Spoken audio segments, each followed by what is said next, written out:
अस्सलामु अलैकुम वरहमतुल्लाहि वबरकातुहू। सामईन, सिरातुल मुस्तकीम चैनल पे फिर से एक बार खुशामदीद। उम्मीद है कि आप सब खैरियत से होंगे। आपसे गुजारिश है कि अगर आप इस चैनल पे नए हैं तो चैनल को सब्सक्राइब करें, ऑडियो को लाइक करें, ज़्यादा से ज़्यादा शेयर करें और बेल आइकॉन पे क्लिक करें ताकि आपको नए ऑडियो की नोटिफिकेशन मिलती रहे।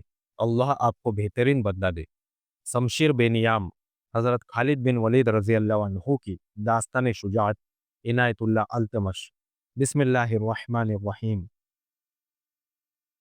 अमीनुल उम्मत इब्न अहदी ने अबू उबैदा रज़ियल्लाहु अन्हु और खालिद रज़ियल्लाहु अन्हु से कहा, मेरा ख्याल था वो मुझे सिपाही की हैसियत में फौज में रख लेगा, लेकिन उन्होंने मुझे 100 सिपाहियों का कमांडर बना दिया। इस तरह मेरी रसाई सालारों तक हो गई। मेरे दूसरे साथी भी किसी न किसी ऐसी जगह पहुंच गए जहां से इन्हें कीमती खबरें मिल सकती है। हम सब ईसाई अरब बने रहे और आपस में मिलते रहे। कुछ बातें उन्होंने मुझसे बताई है, बाकी हालात मैंने खुद देखे हैं। हमस पर अपने दस्तों के कब्जे की इत्तिला अंताकिया पहुंचे तो मेरे साथी मुझे मिले। हमें मालूम था कि तुम हमस में ज्यादा दिन नहीं रुकोगे और अंताकिया की तरफ पेशकदमी करोगे। हम तुम्हें हमस में ही रोकना चाहते थे। तुम्हें आगे के खतरे से खबरदार करना जरूरी था। अंताकिया के इर्द गिर्द के इलाके में अपने लश्कर की तबाही के सिवा कुछ न था। इब्ने अहदी ने आगे के जो हालात बताए वो इस तरह थे कि हरकुल ने बहुत बड़ी फौज तैयार करने की मुहिम ऐसे तरीके से चलाई थी कि ईसाइयों के तमाम कबीले मुसलमानों के खिलाफ लड़ने के लिए अपने घोड़ों, ऊंटों और हथियारों के साथ अंताकिया में जमा हो गए थे। मोरिक लिखते हैं, इन कबीलों के अलावा यूरोपीय मुल्कों के भी लोग आ गए थे। रोम, यूनान और आर्मेनिया के रहने वाले भी बहुत बड़ी तादाद में आए थे। इन सबको उस फौज के साथ मिलाकर जो पहले मौजूद थी, हरकल की फौज की तादाद 1.5 लाख हो गई थी। इस इतने बड़े लश्कर को 30-30 हजार के 5 हिस्सों में तकसीम कर दिया गया था। हर हिस्से का जो सालार मुकर्रर किया गया था वो तजुर्बाकार और मुंतकिफ था। इन 5 सालारों में एक का नाम माहान था, जो आर्मेनिया का बादशाह और अपने वक्तों का माना हुआ माहिर सिपह सालार था। दूसरा गस्सान का हुक्मरान जबला बिन अहम था, जो अपनी फौज साथ लाया था और इसी का वो सालार था। तीसरा रूस का एक शहजादा कनातीर था। चौथे का नाम गरी गरी और पांचवें का नाम दिरजान था। ये सब ईसाई थे और उन्होंने इसे सलीब और हिलाल की जंग बना दिया था। 1.5 लाख की इस लश्कर का सालर आला महान था। हरकुल ने इस लश्कर को अपने बेहतर हथियारों से मुसल्ला कर दिया और जब यह तैयार होकर 5 हिस्सों में तकसीम हो गया तो हरकुल ने इतने बड़े लश्कर को इकट्ठा किया। सलीब के पासबानों, हरकुल ने बुलंद जगह खड़े होकर गला फाड़ फाड़ कर कहा, तुम जिस जंग के लिए इकट्ठा हुए हो, ये किसी मुल्क को फतेह करने के लिए नहीं लड़ी जाएगी। ये तुम्हारे मजहब और तुम्हारी इज्जत की जंग है। एक नया मजहब हमारे मजहब के खिलाफ उठा है। हमारा ये फर्ज है कि इस मजहब को, जो दरअसल कोई मजहब नहीं, खत्म कर दे। मुसलमानों की फौज 40,000 से ज्यादा नहीं। तुम इन सब की हड्डियां भी पीस डालोगे। हमें बताया गया है कि हमारी फौज में मुसलमानों की दहशत फैल गई है। ये सब सुनी सुनाई बातें हैं। मुसलमानों ने जहां भी हमारी फौज पर हमला किया है, चारों की तरह किया है और वहां हमारी नफरी थोड़ी थी। वो कोई जिन भूत नहीं, तुम्हारी तरह इंसान है। वो लुटेरे हैं जो तुम्हारे घरों में घुस आए हैं, लेकिन वो तुम्हारा सिर्फ माल व अमवाल नहीं लूटते, वो तुम्हारा मजहब और तुम्हारी इज्जत लूटने आए हैं। मोरिक वाकदी, बलाजी और हेनरी सिम्प लिखते हैं कि हरकुल ने पहले इन लोगों को भड़काकर अपने लश्कर में शामिल किया था, अब इन्हें और ज्यादा भड़का दिया। इब्ने अहदी ने अबू उबैदा रज़ियल्लाहु अन्हु और खालिद रज़ियल्लाहु अन्हु को बताया कि हरकुल ने दूसरा इस्तेमाल सालारों, नायब सालारों और कमांडरों का किया। पहले इन्हें भी भड़काया, फिर इन्हें अहकाम दिए और हिदायत दी। इनके मुताबिक हर सालार की पेशकदमी और उसके हदफ का तय्युन किया गया था। ये एक दहशतनाक मंसूबा था जो इतने बड़े लश्कर से आसानी से कामयाब हो सकता था। हदफ हमस था और दूसरा दमश्क। اس کے ساتھ ہی مسلمانوں کی تمام تر فوج کو، جس کی نفری تقریباً 40,000 تھی، گھیرے میں لے کر ختم کرنا تھا۔ ہرکور نے گھیرے ڈالنے کا بڑا اچھا منصوبہ تیار کیا تھا۔ اس کے سالار کناتیر کو اپنے 30,000 کے لشکر کے ساتھ انطاکیہ سے سمندر کے ساتھ ساتھ بیروت تک پہنچنا اور وہاں سے دمشق کی طرف مڑ جانا تھا۔ اس کا کام یہ تھا کہ مسلمان آگے سے پسپا ہو کر دمشق کی طرف آئے تو کناتیر کا لشکر ان پر حملہ کر دے۔ جبلہ بن اہم نے حمص کی طرف جا کر مسلمانوں کی پیش قدمی کو روکنا اور انہیں ختم کرنا تھا۔ موریکو نے لکھا ہے کہ حمص پر حملہ کرنے والے لشکر میں صرف عرب عیسائی تھے، جن کی تعداد 30,000 تھی۔ ہرکل نے کہا تھا کہ وہ عربوں کے خلاف عربوں کو لڑانا چاہتا ہے۔ لوہے کو لوہا ہی کاٹ سکتا ہے، یہ ہرکل کے تاریخی الفاظ ہے۔ حمص کے علاقے میں ہرکل کے ایک اور سالار درجان کو بھی جانا تھا۔ اس نے جبلہ سے الٹی سمت میں پیش قدمی کرنی تھی تاکہ مسلمان کسی طرف سے بھی نہ نکل سکے۔ سالار گری گری کو ایک اور سمت سے حمص کے علاقے میں پہنچنا اور مسلمانوں پر حملہ کرنا تھا۔ اس طرح صرف حمص اور گردنوا کے علاقے میں مسلمانوں پر حملہ کرنے والی رومی فوج کی تعداد 90,000 تھی۔ ماہان جو سالار اعلیٰ تھا، اسے اپنا 30,000 کا لشکر کہیں قریب رکھنا تھا تاکہ جہاں کہیں اس کی ضرورت پڑے وہ پہنچے۔ تجھ پر اللہ کی سلامتی ہو ابن اہدی، ابو عبیدہ رضی اللہ عنہ نے ہرکل کا تمام تر منصوبہ سن کر کہا، خدا کی قسم، تو نے اپنا گھر جنت میں بنا لیا ہے۔ اگر تو یہ خبریں لے کر نہ آتا تو خود سوچ کہ ہمارا انجام کیا ہوتا۔ ابو سلیمان ابو عبیدہ رضی اللہ عنہ نے خالد رضی اللہ عنہ سے کہا، کیا تو نے محسوس نہیں کیا کہ ہم اتنے بڑے لشکر کا مقابلہ کرنے کے قابل نہیں؟ خالد رضی اللہ عنہ جو میدان جنگ میں دشمن کے اعصاب پر چھا جایا کرتے تھے، چپ چاپ ابو عبیدہ رضی اللہ عنہ کو دیکھ رہے تھے۔ کیا ہمیں پیچھے نہیں ہٹ جانا چاہیے ابو سلیمان؟ ابو عبیدہ رضی اللہ عنہ نے پوچھا۔ امین الامت خالد رضی اللہ عنہ نے آہ بھر کر کہا، پیچھے ہٹنا ایک ضرورت ہے، لیکن پیچھے ہٹنا میری فطرت نہیں۔ خدا کی قسم ابو سلیمان، جو تو سوچ سکتا ہے وہ شاید میں نہ سوچ سکوں۔ ابو عبیدہ رضی اللہ عنہ نے کہا، اس وقت اپنی ذات کو نہ دیکھ، اپنے ساتھیوں کو اور ان کے انجام کو دیکھ اور بتا ہم کیا کریں۔ ہاں ابن عبداللہ خالد رضی اللہ عنہ نے ابو عبیدہ رضی اللہ عنہ کو دوسرے نام سے پکارتے ہوئے کہا، میں اس حقیقت کو دیکھ کر بات کروں گا جو ہمارے سامنے ہے، اور یہ جو طوفان جو آ رہا ہے اسے روکنا ہمارے بس کی بات نہیں، لیکن ہمیں اس اللہ کو بھی منہ دکھانا ہے جس کے نام پر ہم یہاں تک اپنا اور اپنے دشمن کا خون بہاتے پہنچے ہیں۔ ہماری جانیں اس کی امانت ہے۔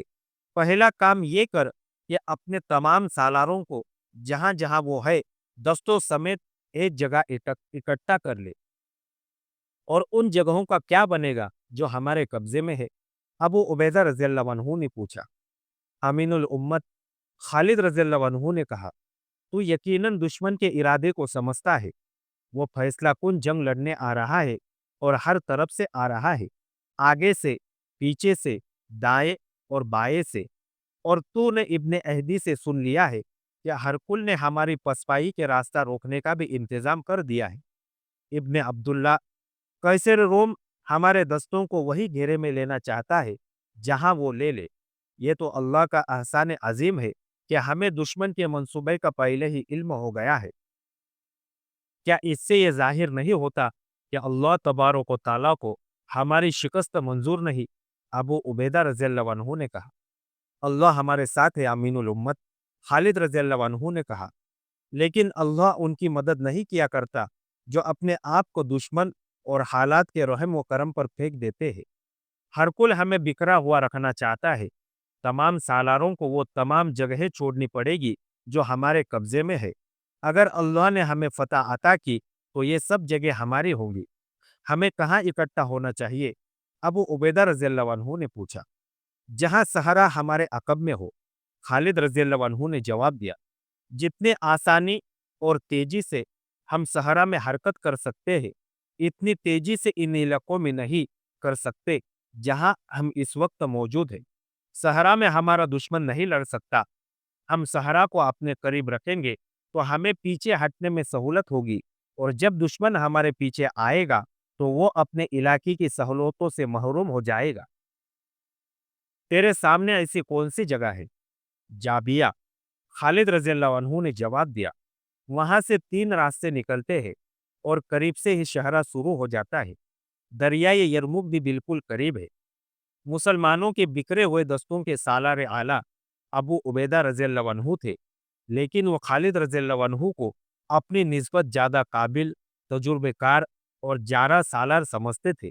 इसलिए उन्होंने खालिद रज़ियल्लाहु अन्हु को अपना मुशीर खास बल्कि दस्ते रास्त बना रखा हुआ था। अब हरकुल ने ऐसी सूरत हाल पैदा कर दी थी जिसमें इन्हें खालिद रज़ियल्लाहु अन्हु के मशवरों की शदीद ज़रूरत थी। खालिद रज़ियल्लाहु अन्हु तो इससे भी ज़्यादा खतरनाक और खौफनाक सूरत हाल में नहीं घबराते थे। उन्होंने जो मशवरे दिए, अबू उबैदा रज़ियल्लाहु अन्हु ने फौरी तौर पर इन पर अमल किया। वहाँ ज़्यादा सोचने का वक्त था ही नहीं। एक एक लम्हा कीमती था। हरकुल का लश्कर अंताकिया से कूच कर चुका था। हमस पर मुसलमानों के कब्जे का तीसरा महीना गुजर रहा था। हरकुल के लश्कर का वो हिस्सा जो जबला बिन अहम की जेर कमान था, जून 636 ईस्वी में हमस के करीब पहुंच गया। हरकुल के जासूसों ने उसे इत्तला दी थी कि उन्होंने मुसलमानों की फौज को शीरज के मुकाम पर पड़ाव डाले देखा है, लेकिन जबला का लश्कर वहां पहुंचा तो वहां पड़ाव के आसार तो मिलते थे, लेकिन लश्कर का कोई एक भी आदमी वहां नहीं था। जबला ने कहा कि वो हमस में इकट्ठा हो गए हैं। उसने अपना हराविल दस्ता हमस को रवाना कर दिया। देखा कि शहर के दरवाजे खुले हुए हैं। दीवारों पर शहर के लोग खड़े थे। कोई फौजी नजर नहीं आता था। कहाँ है मुसलमान? हराविल के सालार ने पूछा। यहाँ कोई मुसलमान नहीं, उसे ऊपर से जवाब मिला। क्या तुम अपने मजहब के दुश्मन के साथ मिल गए हो? रोमी हराविल के सालार ने कहा। क्या दरवाजे खुले छोड़कर हमें धोखा देना चाहते हो? अंदर आकर देख लो। ऊपर से शहरी ने उसे बताया। अगर तुम भी इस धोखे में शरीक हो तो अपनी सजा सोच लो, हराविल के सालार ने कहा। उसने अपने दस्ते को शहर से बाहर रहने दिया और अपने सालार जबला की तरफ कासिद दौड़ा दिया कि यह धोखा मालूम होता है कि शहर में कोई फौज नहीं। जबला को पैगाम मिला तो वो वाही तबाही बकने लगा। ये धोखा है। जबला गुस्से से चिल्लाया। मुसलमानों ने हमारी फौज को जहां भी शिकस्त दी है, धोखे से दी है। वो शहर में मौजूद है। उन्होंने हमें फांसने के लिए शहर के दरवाजे खुले छोड़ रखे हैं। जबला ने अपने 30,000 के लश्कर का पेशकदमी का हुक्म इस हिदायत के साथ दिया कि हमस के दरवाजों में सैलाब की तरफ दाखिल हो और शहर में बिखरे नहीं।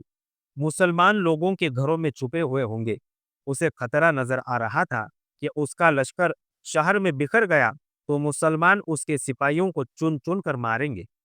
वो सैलाब की ही मानिंद शहर में दाखिल हुए और मुसलमानों को ललकारने लगे कि वो बाहर आए, लेकिन कोई मुसलमान बाहर न आया। जबला ने खतरा मोल लेकर हर घर की तलाशी का हुक्म दिया। सिपाही लोगों के घरों पर टूट पड़े। तलाशी के बहाने उन्होंने घरों में लूटमार की और औरतों पर दस्त दराजी की। शहरी चीखते चिल्लाते बाहर आ गए। तुमसे वो अच्छे थे जो चले गए हैं। तुमने अपने मजहब का भी एहतराम नहीं किया। हमारे मजहब का एहतराम मुसलमानों ने किया था। वो हमसे लिया हुआ जिजिया वापस कर गए हैं। वही अच्छे थे, वही अच्छे थे। मुसलमान तुम्हारी तरह लुटेरे नहीं थे।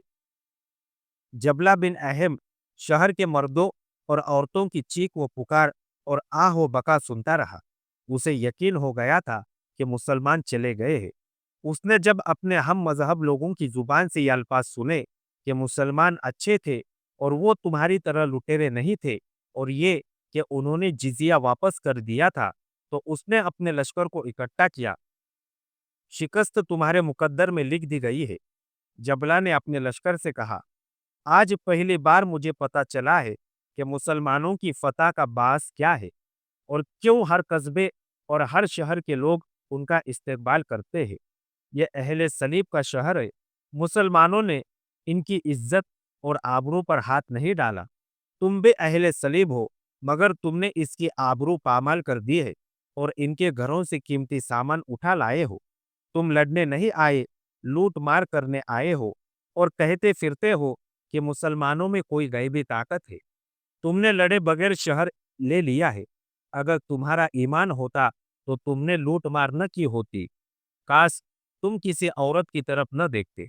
जो सामान तुमने ये लोगों के घरों से उठाया है वो वहां रख दो। जिजिये की वापसी एक तारीखी हकीकत है। बलाजी, अबू सईद इब्न हिशाम और तिबरी ने लिखा है कि खालिद रज़ियल्लाहु अन्हु के मशवरे पर जब सालार आला अबू उबैदा रज़ियल्लाहु अन्हु ने मफ्तूहा कस्बे और शहर छोड़कर जाबिया के मुकाम पर तमाम दस्तों को इकट्ठा होने का हुक्म दिया, तो उन्होंने हमस के चंद एक सरकर्दा अफराद को बुलाया और इन्हें बताया कि वो हमस से जा रहे हैं। पहले तो इन अफराद को यकीन न आया। जब यकीन आया तो उन्होंने अफसोस का इजहार किया। हमने पहली बार अदल व इंसाफ देखा था। एक शहरी ने कहा, हमने जुल्म, जब्र और बेइंसाफी का राज देखा था। आप हमें अदल व इंसाफ और इज्जत व आबरू से महरूम करके फिर हमें जालिमों के हवाले करके जा रहे हैं। अल्लाह ने चाहा तो हम फिर आ जाएंगे। अबू उबैदा रज़ियल्लाहु अन्हु ने कहा, मैंने तुम्हें वो जिजिया वापस देने के लिए बुलाया है जो हमने तुमसे वसूल किया था। नहीं, शहरियों के नुमाइंदों ने मुत्तफ़क़ा तौर पर एहतजाज किया, हम अपना जिजिया वापस नहीं लेंगे। ये जिजिया हम पर हराम हो गया है। अबू उबैदा रज़ियल्लाहु अन्हु ने कहा, हमने तुमसे इस मुआहदे पर जिजिया लिया था कि हम तुम्हारी हिफाजत के जिम्मेदार होंगे, लेकिन हम तुम्हें इन लोगों के रहम व करम पर छोड़कर जा रहे हैं जिन्हें तुम जालिम और जाबिर समझते हो। हम तुम्हारी हिफाजत और सलामती का मुआहदा पूरा नहीं कर सके। तुम अपना जिजिया वापस ले जाओ और तमाम शहरियों को वापस कर देना। एक मोरिक अबू यूसुफ ने लिखा है कि हमश के शहरी जो पहले ही मुसलमानों के सुलूक, इंतजाम और अदल व इंसाफ से मुतासिर थे, जिज़िये की वापसी से और ज्यादा मुतासिर हुए। हद ये कि हमस में जो यहूदी मुकीम थे, उनके नुमाइंदों ने अबू उबैदा रज़ियल्लाहु अन्हु से कहा कि हमस में अब वही हुक्मरान दाखिल हो सकेगा जो फौजी ताकत के बलबूते पर आएगा, वरना वो किसी और को अपने ऊपर हाकिम तस्लीम नहीं करेंगे। एक यहूदी के मुंह से मुसलमानों की हिमायत के अल्फाज इस वजह से हैरान कुन है कि यहूदी मुसलमानों के बदतरीन दुश्मन थे। रोमी फौज का सालार कनातीर हरकुल के मंसूबे के मुताबिक दमिश्क पर हमला करने गया, तो वहां उसे इस्लामी फौज का कोई आदमी नजर न आया। मुसलमान दमिश्क से निकलकर जाबिया चले गए थे। अबू उबैदा रज़ियल्लाहु अन्हु ने उन तमाम सालारों को जो मफ्तूहा जगहों के हाकिम मुकर्रर हुए थे, हुक्म भेजा था कि वहां से कुछ से पहले लोगों को जिजिया की रकम वापस कर दी जाए, क्योंकि हम उनकी हिफाजत नहीं कर सके। चुनांचे दमिश्क के शहरियों को जिजिया वापस कर दिया गया था। इस तरह मुसलमान अपने पीछे बड़ा अच्छा तासुर छोड़कर आए, लेकिन वो उस इलाके से निकले नहीं। तमाम दस्ते दरियाए यरमुक से 7-8 मील दूर जाबिया के मुकाम पर इकट्ठा हो गए। इनमें शर्जिल रज़ियल्लाहु अन्हु, अम्र बिन आस, यजीद बिन अबू सुफियान, जरार बिन लाजोर, नामी गिरामी सालार काबिल दिक्र है। सालार आला अबू उबैदा रज़ियल्लाहु अन्हु ने सबको मशावरत के लिए बुलाया। तुम सब पर अल्लाह की सलामती हो। अबू उबैदा रज़ियल्लाहु अन्हु ने कहा, क्या मेरे चेहरे पर वही परेशानी नहीं है जो तुम एक दूसरे के चेहरे पर देख रहे हो? लेकिन ये परेशानी है मायूसी नहीं। मायूस न होना उस अल्लाह की ज़ात बारी से जिसके रसूल सल्लल्लाहु अलैहि वसल्लम की इताअत और पैरी में हम इतनी मुद्दत से घरों से निकले हुए हैं। हम पसपा नहीं हुए, पीछे हटे हैं, और पीछे इसलिए हटे हैं कि इकट्ठा होकर उस दुश्मन के मुकाबले में खड़े हो सके जो हमारे दीन का दुश्मन है। क्या तुमने सुन लिया है कि हरकुल की फौज की तादाद 2 लाख के करीब है? हाँ अमीनुल उम्मत, सालारों की आवाजें सुनाई दी। सुन लिया है। और हम कितने हैं? अबू उबैदा रज़ियल्लाहु अन्हु ने कहा, 40,000। लेकिन तुम हर मैदान में कलील तादाद में थे और अल्लाह तबारक व तआला ने अपना वादा पूरा किया कि ईमान वाले 20 हुए तो 200 कुफ्फार पर गालिब आएंगे। फिर भी मैं तुम्हें इत्मीनान इम्तिहान में नहीं डालूंगा, हुक्म नहीं दूंगा, मुझे मशवरा दो। क्या ऐसा ठीक नहीं होगा कि हम वापस चले जाएं? एक सालार ने कहा, हरकुल हमेशा इतनी ज्यादा फौज नहीं रखेगा। जो ही कभी इत्तिला मिले कि हरकुल ने फौज की तादाद कम कर दी है, हम फिर आ जाए। हम पहले से ज्यादा तैयार होकर आएंगे। इसका ये मतलब लिया जाएगा कि हमारे मुजाहिदीन ने इतना खून बहाकर और कुर्बानियां देकर जो इलाके फतह किए हैं, वो रोमियों को वापस कर दे। अबू उबैदा रज़ियल्लाहु अन्हु ने कहा, अगर हमने ऐसा किया तो हमारे सारे लश्कर का हौसला टूट जाएगा और दुश्मन का हौसला मजबूत हो जाएगा। रोमी फौज पर हमने जो धाक बिताई है वो खत्म हो जाएगी। हम फैसला कुन जंग लड़ेंगे। एक और सालार ने कहा, फतह और शिकस्त अल्लाह के हाथ में है। इस मशवरे पर ज्यादातर सालारों ने लब्बैक कहा। लड़े बगैर वापस गए तो मदीना वालों को क्या मुंह दिखाएंगे। फिर पसपाई भी हमारी रिवायत बन जाएगी। अपने बच्चों को यह सबक मिलेगा कि दुश्मन कवि हो तो भागा भी जा सकता है। अबू उबैदा रज़ियल्लाहु अन्हु ने खालिद रज़ियल्लाहु अन्हु की तरफ देखा